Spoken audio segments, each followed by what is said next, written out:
Yes. Dr. Mindy in the house. All right. I appreciate that. The carnivore diet. Because of what we eat. Honestly, you've really touched my heart.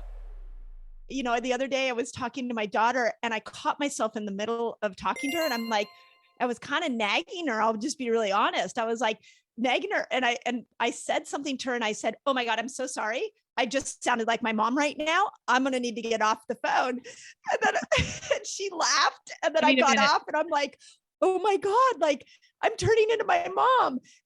And there was initially sort of a negative, like feeling like I'm turning into my mom. But if you met my mom, you would be like, what an amazing human.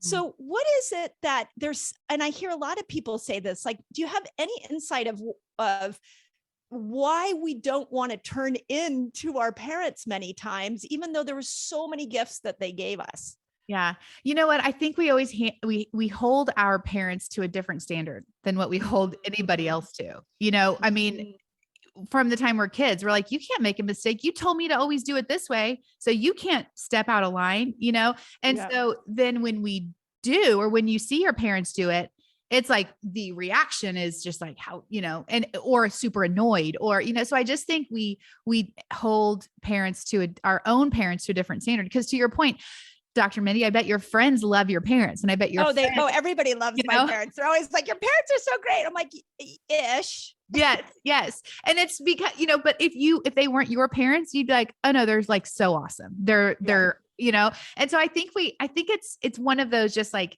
human nature things where I think we do hold our family and certain people to a different standard. Probably the same is true with your kids. Like probably if your child ever stepped out of line, I know this is true for me. If it was my friend's kid and they did something, I'd be like, oh, I mean, it's fine. But it was my kid. I'm like, you are never going to do that again. You know, like it's this. So I think there's something about being closer to home. You feel like you're in a safe place with them.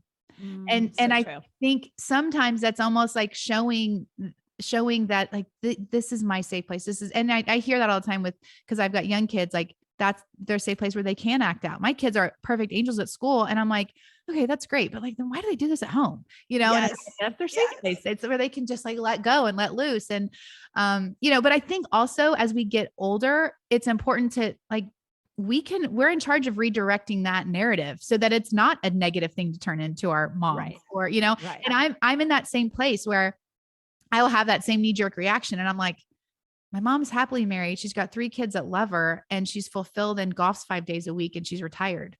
Right. Like, I think that's a pretty great place to be.